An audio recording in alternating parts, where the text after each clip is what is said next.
This podcast is part of the Spoon Podcast Network, home of smart conversations that feed your mind. What if the way we cultivate and fund our global food system could save us all? I'm Eva Goldborn, and welcome to Everything But the Carbon Sink, a podcast that delves into the exciting and sometimes messy intersection of food, climate, and the money that could change everything. Today, I'm excited to be joined by Matt Aronson, Chief Revenue Officer at Verdant Technologies, which is an agricultural technology company that specializes in extending the shelf life of fresh produce. It uses a compound that slows the ripening process of produce by interacting with a plant's natural respiration. So we're definitely going to geek out on that shortly, so that you can get a true concrete example of what food waste prevention looks like.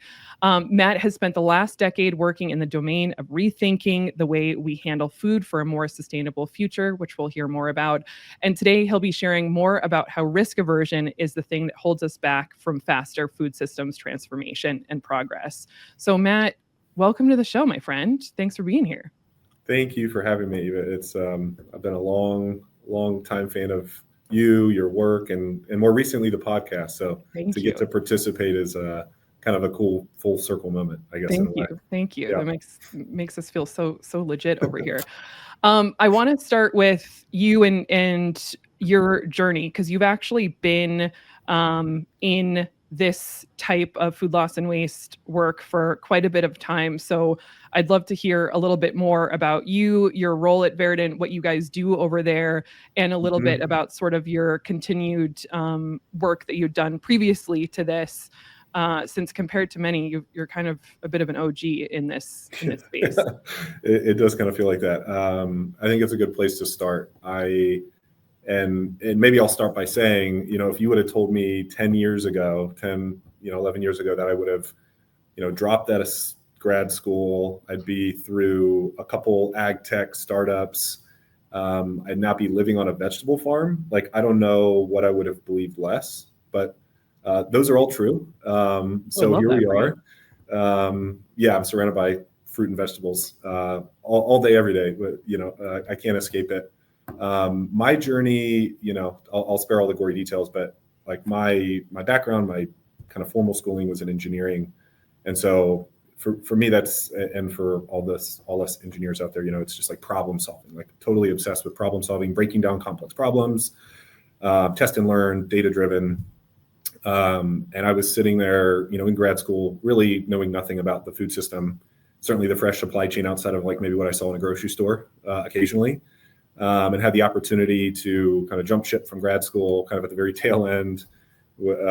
I thankfully had the support of kind of the inner circle to kind of make that leap, and did so, and just started to. That was like the start of then the journey for me to learn about this world of fresh produce, and that was around the time 2015. Just a couple years after, I guess, that big wasted report came out, and now it's like food loss and waste is almost like it's like very in vogue. People can like shout out the statistics like at a bar, people are talking about it. But early on it was just like getting my arms around the problem. Like, this can't be true. This is insane, And I just, was kind of helping the company that I joined just come out of the garage, start to scale the business, learn the kind of fresh produce supply chain, kind of starting at the packing houses, like in the growing regions, with my engineering hat on, and then kind of over 7 or so years there at that gig, just got to know the kind of a lot of the key stakeholders in that value chain, from farm through distribution to retail and food service. My world was, I thought, just very exclusively energy and the environment, and that was like the path I was going down. But I think I found through the work just this really beautiful nexus between energy and the environment and food and farming. And it sounds very obvious to say out loud. I feel like I was taking a big detour, dropping out of school, exploring this kind of startup opportunity. But I think where I landed is as a place where like the impact that can be made, not just with the environment, but just ultimately like feeding people and health and those kind of outcomes is tremendous. Yeah. And that's one of those things that like for many of us now it feels so natural and integrated, where it's like, oh, I was passionate about, this component of climate, energy, whatever it is, but everybody eats. So the second Yeah. that you have that inroad to be able to do both at the same time, it sounds like you sort of share that same passion where it's like, yeah, let's do both at the same time, and food systems work allows you to do that. Yeah, exactly. And I think maybe the last thing I'd say, Eva, is just if I kind of rewind just in the last 10 or so years, like there have been some really formative, I would say, data points for me that it's just like you can't unsee or like unhear. Yeah. At first, maybe you don't believe. It's like early on for me in grad school, it was like X%, 70% of fresh water is used for irrigation. I was like, wow, that seems really high. And there were maybe reasons for that, but like that number stood out. And then it was, the 30, 40% of food is wasted, lost or wasted before it gets to the plate. And I was like, wow, again, that's, just like kind of almost unbelievable. And then more recently, to kind of fast forward to the, joining Verdant now almost 4 years ago. Even when I joined, I didn't realize this data point, but an example of where you really start to like peel the layers back in the supply chain to learn that with broccoli, like 50% of the box weight with broccoli is ice, that's shipped. And it's just like, wait, what? We're shipping water thousands of miles. And then probably the most recent data point that, again, it just kind of hits you in the face that I probably heard, but it finally resonated. This goes back to last year, was that in the US, only 10% of people eat the recommended amount of fruits and vegetables every day. Yeah. So, I'm like sitting here thinking as we're talking about food loss and waste, and it's like, okay, wait a second. What if 25% of people ate enough fruits and vegetables every day? First of all, like what would that do to society and healthcare illness, etc. Right. Yeah. Like there's that, but then like we're talking about this food loss and waste problem. Like would that amplify it? Would it scale linearly? Would it scale exponentially? We really need to kind of get to the root of it now before, I hope in my lifetime, my kids start eating their like recommended daily fruit and veg every day. But that's going to have, I think, unintended consequences or hopefully, benefits in the supply chain. But like, if that consumption goes up, there's going to be other things that kind of go along with it. So that's always kind of in the back of my mind, especially as we have this conversation. Yeah, no, that's an interesting sort of like the different causality in terms of if we get things right in some of these, in health and nutrition, how that impacts, the rest of the food supply chain. And I would say like, that's going to be a good problem for us to have if we have so 100%. many people eating healthy fruits and vegetables. Then I think we're in a good spot. From the work that you're doing now, tell me, and I think for viewers or listeners, about what you guys do and what this technology sort of, a little bit how it works, but even more about the implications of it, because I think that's what's really powerful. Yeah, I think there is and like you said, you got to pull me out of the rabbit hole sometimes. I'll nerd out all day long, but we can definitely do that a little bit. But I think there is certainly there are some things about the technology itself that are, exciting both to me when I joined and still today as I've been on this journey with Verdant for the last 3 or 4 years. How it works, but also like the company itself, how it's capitalized, which I know I've enjoyed listening to some of your past episodes. And I think, I guess as I've kind of thought about it, there was certainly reasons why from a technological standpoint that I thought, there could be something special here. But I think maybe didn't fully appreciate just kind of the company itself, the ownership, how it's capitalized, how that maybe was something unique in and of itself.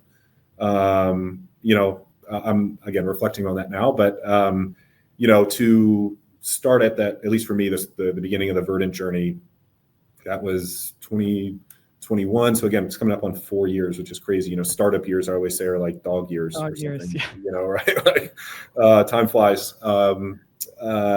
And I think for me, people always ask, well, why did you leave? I was previously at a company called Appeal Sciences. Why did you leave? I just love this early stage. I love building. I think it's the engineer in me, like early team, like the team itself, the culture, the go-to-market. It's just absolute chaos at times, but I thrive in that environment. I love that.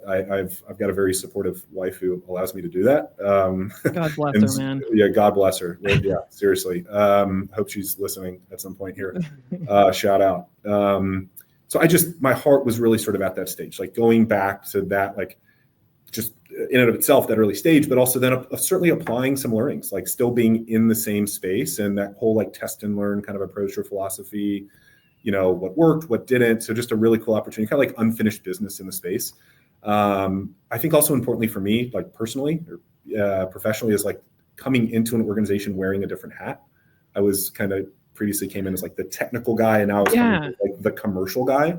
And I kind of joke sometimes now I'm like just the dumb sales guy, and like I'll talk to our technical team, like really brilliant team, and I feel like sometimes maybe they're dumbing it down, and it's like, it's okay. I know I'm like the dumb sales I'm an engineer guy, too, guys. Yeah, you can use big words. It's okay. So we kind of we have fun with that one. We're getting to your listeners are like, yeah, Matt, tell me about the product or how it works. But I really did, even early on, felt, and I certainly still feel this way now, like there was really something special about the product. I always think about like the scalability, of, in this case, the product, the business model. And it kind of was that trifecta of like something that is both proven and innovative and easy to use, which like almost sounds a bit contradictory. Like how can it be both like proven, old, and innovative? And I often describe to people like our kind of like, I think you were describing in the intro, like it is an old technology in many ways. It's off patent, like our underlying technology, but we have just figured out a way to deliver it in a different way. And that's kind of our new spin on it. So that's important because it's been used in the industry for decades in commodities like apples. And it's really great. It's a gas that blocks ethylene. So for kind of listeners out there to kind of bucket it, it's an ethylene blocker, and ethylene is a really important naturally occurring gas to, especially for climacteric produce, but even other types of fruit and veg to, trigger ripening and all those kind of important processes.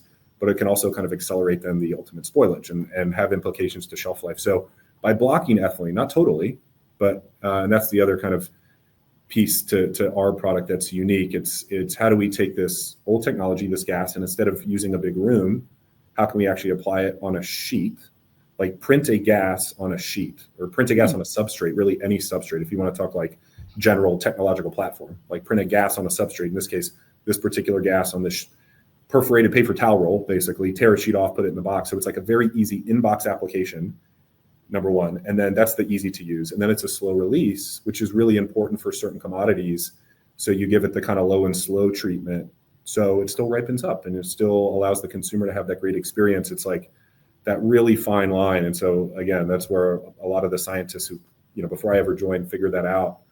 And so we have a product again that's like proven, old, but also innovative in a way, and then easy to use. So that has, don't get me wrong, there's still challenges to adoption along that adoption curve, just like any other solution provider.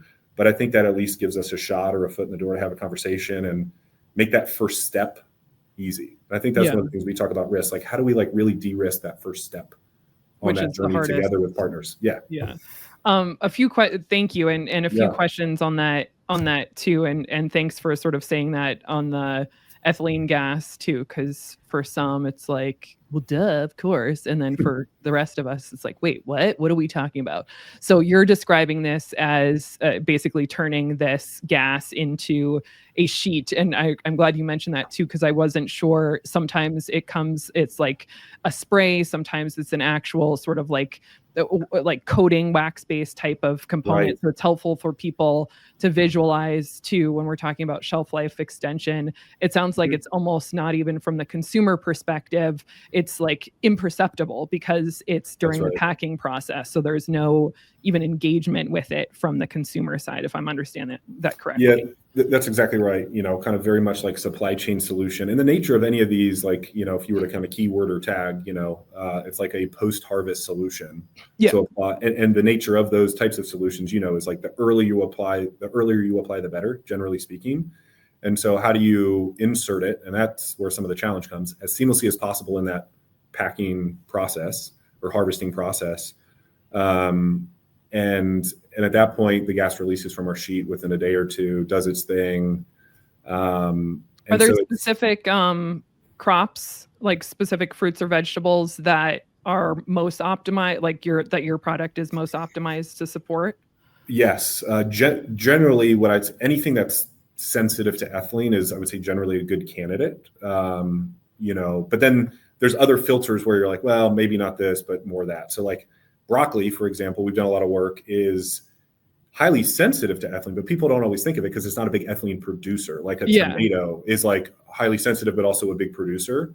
So anything that's highly sensitive to ethylene is generally a good candidate. I feel like I need to start my pitch when I talk to new folks with like, no, we're not using AI, and no, this is not a fit for strawberries. That's like the item everyone always asks about. Okay, like, I was just going to ask, is there a berry application? Not in its current form. And so it's like, I think part of not just but like a successful go-to-market approach very much is like in this industry, building trust, very relational. And it's like, not just what it can do, but importantly, what it cannot do.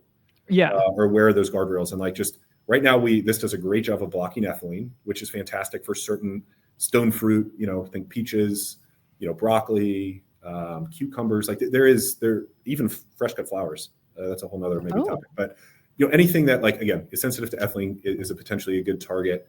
There are items that don't fall into that bucket, but I think that is the nature of like this space. Multiple solutions are needed. And and it's not just because like previously worked for another company, now I'm with Verdant.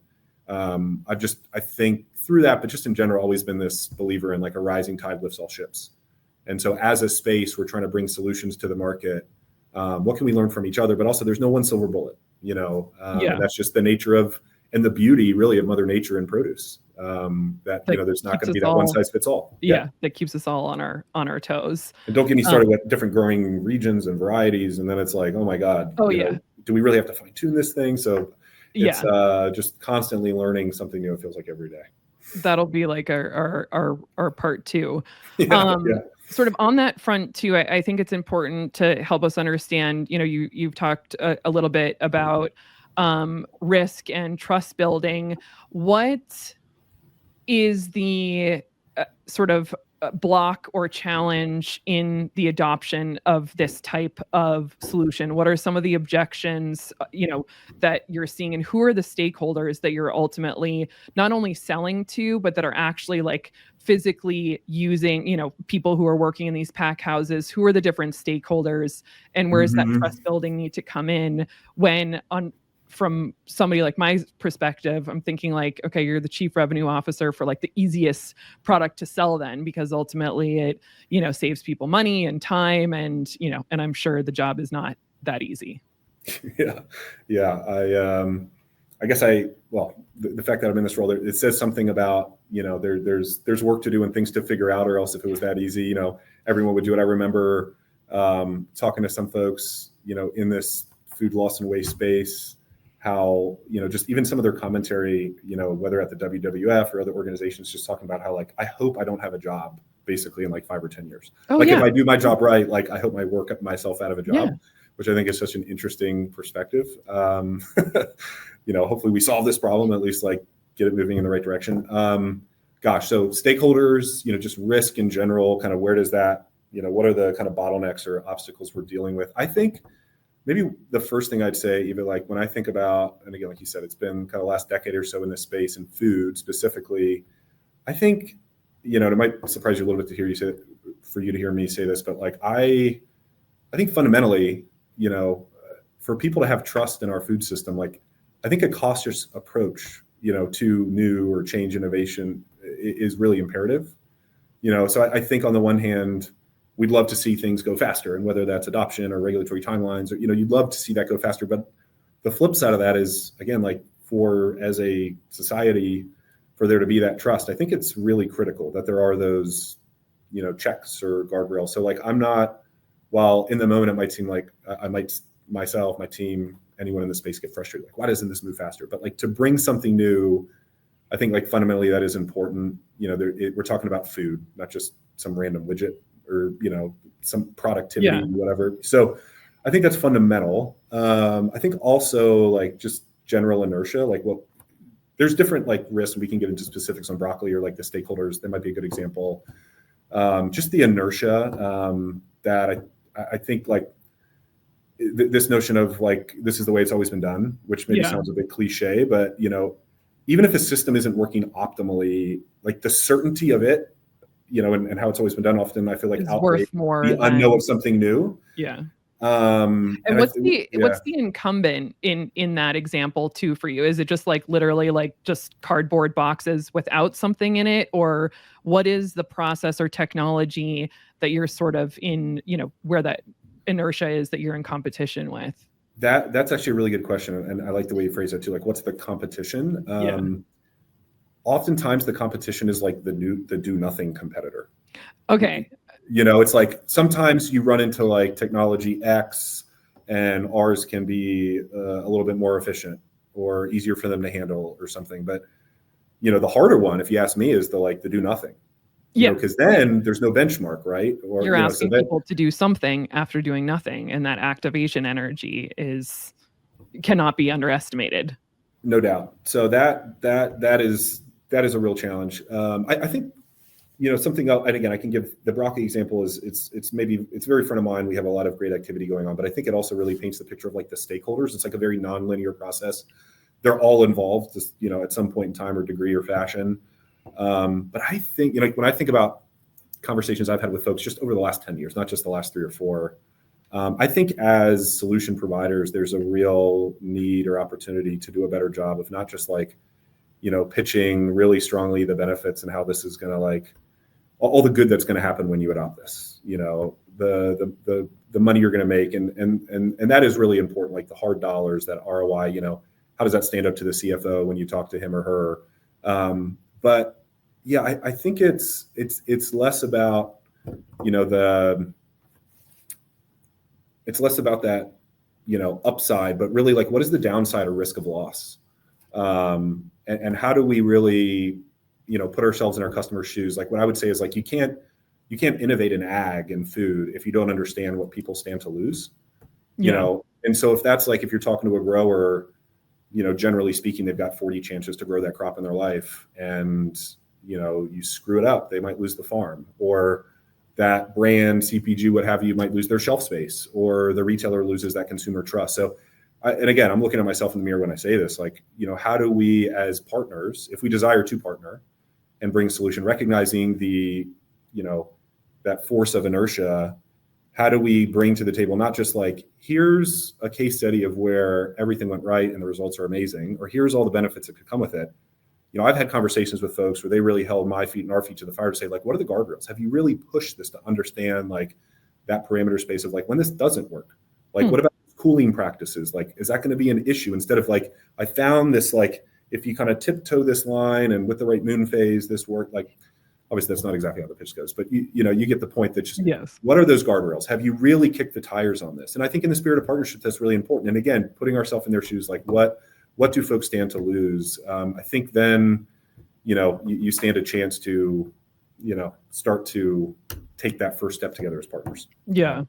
That's helpful. And I want to go a little deeper too, in terms of when you say partner, is that packing houses, is that processors, is that CPG? Because I think one of the things that makes this whole food system even more complex in building on what you were sharing is, one, oftentimes it's completely misaligned incentives. So I may be asked to do something or invest in a technology or service or whatever it might be that, yes, is good for the environment, reduces that loss, but it saves somebody else money and not me. Yeah. So where, and I think we also forget sometimes too, just how many hands our food passes through in terms of like who owns it at what point, even when it gets to the back of the retailer, if it's, floppy or, something has gone wrong, the retailer can refuse, to take it, then, so it's sort of like the hot potato. So who specifically sort of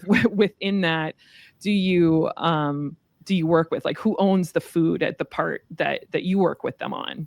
Yeah, that is, frankly, that continues to be, I think, one of the key questions for us and for others in the space, like, as maybe trite or as simplistic as it sounds, like, who is our customer? Or like, how do we partner, right? If fundamentally solutions, if we recognize that the impact that preventative type solutions can make, like working further upstream, i.e. catching it right before it gets to landfill, which, there's room for all solutions, of course, but like, if we want to work upstream, from a post-harvest standpoint, we have to work with the growers. We have to work with the farmers.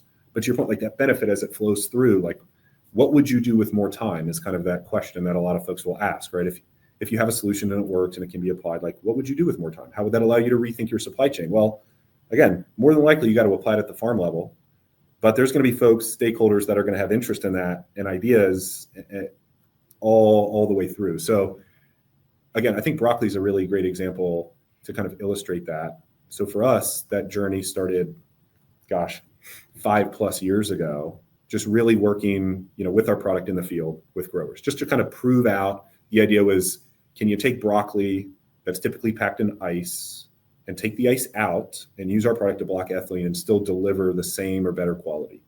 Which, importantly, that was like not necessarily a new idea. Others have maybe tried that in different ways with, limited or some, but limited success. So we're bringing our kind of new product. We're excited. We got this idea. And sorry, even before you keep moving on that, because I can't remember if we talked about this before we started recording, but why is it so significant to have the opportunity to remove the ice? So I guess for a couple reasons, principally like from a economic standpoint is freight savings. So if you were saying like 50% of the weight of broccoli. Yes, like a box. 40-pound box, half of it's ice, half of it's broccoli. And again, there are examples where people have tried to take ice out, maybe on shorter haul. So, but generally speaking, you look at, consumers don't really see it in store because it's on shelf. The box has been dumped out, just like a lot of other commodities. But that produce is shipped thousands of miles, or the broccoli is, shipped thousands of miles, plus or minus, and half the weight's ice. So what happens is a truck, can only typically haul a fixed amount of weight, but it's also a fixed cost for that truck. Yeah. And so you weigh out the truck before you cube it out, i.e. you could put more on. There's more space in the truck, but you're full with weight. So and nobody's making money off that melted broccoli ice either, right. I imagine. So and not only that, it's causing all issues like food worker safety, slips and falls, all the mess. There's that whole side of it too. And not to mention almost like upwards of 2.5 gallons of water per box, in the form of ice that's going in. So, and sometimes this broccoli is being grown and shipped from water stressed regions. So you'd love to or you'd love to avoid that water usage if you could. And you'd love to avoid that freight bill, or maybe said differently, you'd love to really, maximize the truck. And so by allowing, folks to put an extra 500 or 600 boxes on a truck, it pays for itself essentially. Now, thanks for taking that commercial break on that, because I think that's so helpful for us to concretely understand, like, why is this so complicated, or why is it so expensive? And then seeing those inefficiencies of like, oh, I'm just moving broccoli ice around. For sure. And again, folks we're not the first people to come up with that idea, just like many things. But so some people we've seen have gotten away from ice, but there's a cost to that. Like at what cost? Who's paying for that? I would argue probably the consumer with really bad experience. And I've got loads and loads of pictures and videos to like that would probably convince you of that. But, back to your question, Eva. So there's freight savings to be had. There's sustainability benefits. There's worker safety. So we thought we had a pretty compelling, business case. And so working with the growers, 5+ years ago, fast forward to probably 2 or 3 years ago. And it was like, prove it out with a few of these growers. And they're like, guys, this is great. But my customer is never going to go for it. If they take the ice out, or if I take the ice out, they're going to reject it. They're never going to go for it. So back to your question of like, who's on first? Grower, distributor, retailer, come back. So then it was like, well, we kind of hit a wall. So it was like, let's, with some of our grower partners, figure out who's willing to have that conversation on the retail side to hear a new idea and maybe pilot something with us. And so that had kind of led us down the path of starting to educate that side, that other end of the supply chain. And so, if you kind of like follow the timeline, again, highly nonlinear, I guess I would say, but like in terms of the different stakeholders of the value chain, like starting with some early growers to validate, you find an early, let's say, retail partner on the other end to do some pilot work with, and they maybe help some other growers then get on board to kind of support that. And that catches people's attention. So then other retailers get on board, the flywheel starts to spin, then more growers get on board. And then you reach kind of a critical mass. And this has kind of been happening for us in Canada, where you get enough of the growers and retailers, then you've got the wholesalers who kind of are in that interesting sort of in between, play a really strategic place in the market for a lot of reasons. But, they're kind of local to, in these different, metropolitan areas. So then they start reaching out and you start talking to them. So now all of a sudden, we're talking to, everyone from grower to retailer and everyone in between. And and that's been great. I mean, we've been able to partner with folks along the value chain. I think from just how do you innovate in the space, and it's like, what does our team need to look like, at Verdant to support that. And, because we want to hold up our end of the bargain. I think about that a lot. It keeps me up at night. How do we sort of design our team, our organization, very customer centric with like how this innovation is going to flow. So we have the right folks in the right places and that we can really kind of answer the call. So that is, when you have a process like that, it's kind of hard to predict, where those dominoes are going to fall. Yeah. Hindsight's 2020. So I don't know if that helps. It's kind of like all the above, but listen, we'd be nothing without our grower partners. I think the last thing I'd say, maybe it's because I live on a farm, I'm a bit partial, but like, even if that benefit does flow ultimately to the retailer, like to have something that the farmers can use, not only use, but like they view as a tool. Like you can see it when the light bulb goes off. Yeah, That's easy enough. It doesn't slow down my operation. Like I can work with that. Like then you've got a fighting chance. And I think that's what we've been able to prove out, that our goal is to like be that tool, one of the many tools in their toolbox to kind of help them address some of the challenges they face. Yeah. Thank you for that. And it was a difficult question. And it sounds like that, I'm glad I asked, but it sounds like nobody actually has the perfect answer. But I think, in what you're sharing too, it really elevates and highlights how many stakeholders you have, even in, a seemingly simple solution. The fact that there is sort of, you have to sort of work different parts of the value chain. I think it is sort of interesting to understand as well. Sure. I want to pivot the conversation and sort of shift gears sort of completely as we land this conversation together. Because I think one of the other additional complexities in all of this, as if like complexity isn't the theme today, a company, in some ways, you guys are like a unicorn in this space, in that you are a technology solution for food loss and waste that, as you're saying, like is pretty easy to use. Versus there's a lot of ag tech companies, a lot of ag tech solutions, and financing and sort of supporting these businesses that are like mind-blowingly, efficient in solving the problem that they're going out to solve for, or whatever it is. It's really difficult to get financing, either VC or private equity, whatever it might be, for solutions in this space. And there really is sort of this knowledge gap between who owns the investment dollars and who's creating these solutions. How has that been for Verdant, and how are you guys thinking about that as, and again, I'm probably making it sound so much easier for you than it really is, but just thinking about it from that business model perspective, when you're a technology company in ag. Yeah, that has, come to find out, Eva, that has definitely been something that, again, I think early on I kind of underestimated the significance. And there was definitely an adjustment, I will say, from my past experience coming from that, maybe more the Silicon Valley sort of model, which has, just like anything, has its pluses and minuses, to, it felt like very similar, right? Same space, post-harvest, shelf life solution. I know the deal, at least a little bit, to be dangerous. Well, again, that ownership and capital stack, very different. And I think I have come to find, there's probably like kind of a happy medium somewhere between best of all the worlds or both worlds. But we are owned, Verdant is, and Verdant was acquired, I guess I should say, back in 2021, right before I joined, by a company called Gulf Tech International, which is not necessarily like a household name, but importantly, they own and operate half a dozen companies in this food system space, like ones you would not necessarily know, food processing, like for fresh cut fruit, or even PLU labels on fruit, or tuna canning, or, like kind of the machinery, that helps power the food system across the globe.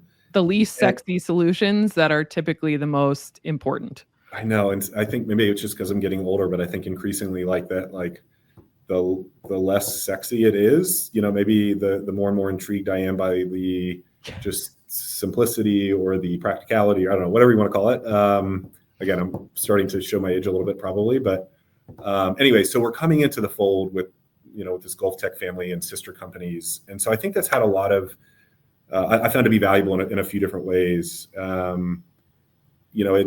They have the first and foremost experience operating in 85 countries globally, like in the food system. So there's a lot of fluency and operating in different markets. And so, I mean, I can spend my team, our time and valuable resources like on our product and on our customers, and like some of the stuff that you have to figure out as like an upstart in the space, which is like fun, but also probably not like super value add in terms of just whether that's back office. Like they've got that, they have the experience, they can kind of help us scale. Because, that's one of the challenges with, any startup, but certainly in the food system, it's like you're having success, but you're not quite ready for it. It's like the shoe doesn't quite fit. Like, oh, now I have to implement this new ERP system. And it's like, just kills you or something. So we can kind of leverage some of that. I think also really importantly, this group, I mean, this is like pure private capital.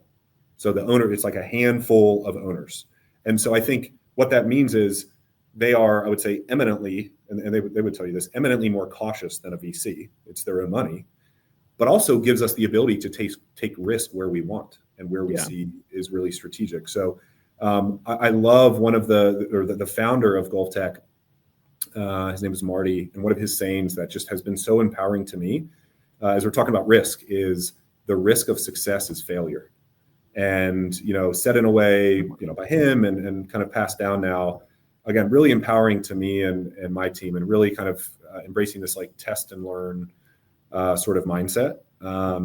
So anyways, it's definitely unique, I think, in the space. So like we're coming into this group where I think the statistic last I heard is something like in the US, there 70% of those carts or baskets coming out of a grocery store have at least one item that have been touched by a Gulf Tech company in some way. Oh, wow. So it's like the scale is there. The reach is there, the know-how, which makes us a better partner, frankly, as we are finding our place in the market.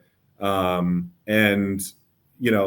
maybe the last thing I would say too, Eva, like for your listeners, I mean, I remember it was probably like week 3 for me, or, early on as I joined Verdant. And I feel like we were having some strategic conversation, and, I was doing what I sometimes do and starting to brainstorm and getting on the whiteboard. And I think someone asked me the question, they're like, well, how does that impact EBITDA, Matt? I'm like, obviously I understand the concept, but I was like, is that the right question to be asking? Like, but I think what I've learned is again, there's a happy medium depending on if you're really trying to go blue sky and brainstorm, but like, how are we not only good stewards of our business, but in the spirit of sustainability? And I think how we're trying to partner with these folks and, whether it's grower, retailer, in between in the food system, this is a high volume, low margin industry. Yeah. We want to be good stewards of the dollars. And I think there's a quite a bit of discipline, and I would say like a more measured approach to growth that again, it's been an adjustment compared to past experience, but and as my wife and probably colleagues would tell you, I mean, I think I wrestled with that and maybe still do to some extent, but I think that's given us kind of a foothold to responsibly grow the business and also partner in a way that I think is really genuine and meaningful, and that's just me talking, but I've definitely learned a lot from like, how do you finance the business? And it definitely feels different in a lot of ways. And I think there's something there. So, still early in the journey, but we'll have to report back and let you know how it turns out. Yeah, no, I so appreciate that too, because everybody is always asking the question, well, how do we pay for this? And, as through my work too, just trying to understand how, each of these different solutions and companies are financed and funded in different ways. And I'm relieved to hear that, being acquired by a company that knows the space already. A lot of stories that I hear too are these amazing, ag focused or food focused technology companies that are acquired by, guys from maybe consumer products, inedible ones, or, they were focused on, SaaS programs or whatever it is. And so even having the trust building and confidence to connect with now, who's acquired you and, ultimately who's paying the bills at the end of the day, a huge learning curve for ag. And I think that's where I see a lot of issues too, in terms of, these, like, everybody wants to be acquired, sort of like that's the hope, but then who is that partner that, acquires you, and do they understand a lot of the nuance and value that you bring into this space that is pretty unique to ag. So I think that's a really just like helpful example to hear you say all of that. We're out of time. And I sort of can't believe that. And yeah, we've had a great conversation. Any final thoughts from you before I close us out? Gosh, I have to say, Eva, I love the question. I feel like you've asked some of your past listeners. So the ugly baby question, I feel like it's I'm like asking my friends that question now. Tell me the ugly on the weekend. baby. Well, first of all, I think importantly, right, nobody has any ugly children. I think we can establish that, right? As a somewhat recently new dad, no ugly children. Yeah, no, it's between this and the farm, and which my wife again deserves all the credit for, and the kids. No dull moments these days.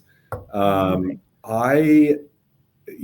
mind went so many different ways, from even as like one of the organizations in our space, the IFPA is in Washington to, march on Capitol Hill and talk about, fresh produce. I mean, like my mind goes to, at least my interpretation of it is like, what's that like important truth that maybe very few people agree with you on or are wanting to invest and touch. And I think it's like, farm bill funding, specialty crops, like what's up with that? My mind went to like, and Connie even mentioned this one of the past episodes about the whole like farm gate gets like 10% of the food dollar, and that kind of blows my mind. It's been pretty flat. I think maybe the thing I would just, in the interest of time, think the thing that I still run into, which maybe you'd be surprised, but like the waste basket is not our best friend, and should not be viewed as such. And that is to say, and it's about risk.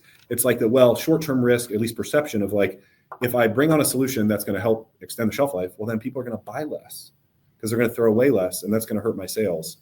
And like, you can't argue with that logic on the one hand, but and then on the other hand, it's like, I call such BS on that. It's like, drives me nuts. Right. So anyways, that is you'd be surprised. I run into that, across the food system. But I think that speaks to, maybe people where there is some feeling of risk. How am I going to grow my business into the future? Where do these kind of solutions fit in?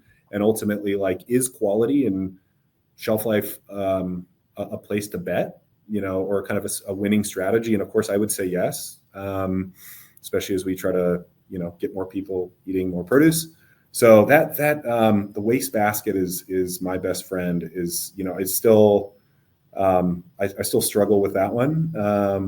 Hoping we can make a little dent in that over the next few years. Yeah. And I think that's such a great ugly baby too, in terms of it's that tension between quality and quantity. And the American consumer in particular has very specific views on desire for more. And, is that sort of a fundamental challenge to some of these sustainability and food waste measures? Again, I say it's total bullshit. Everything's going to be fine. But I totally hear you in terms of, that's what stakeholders say.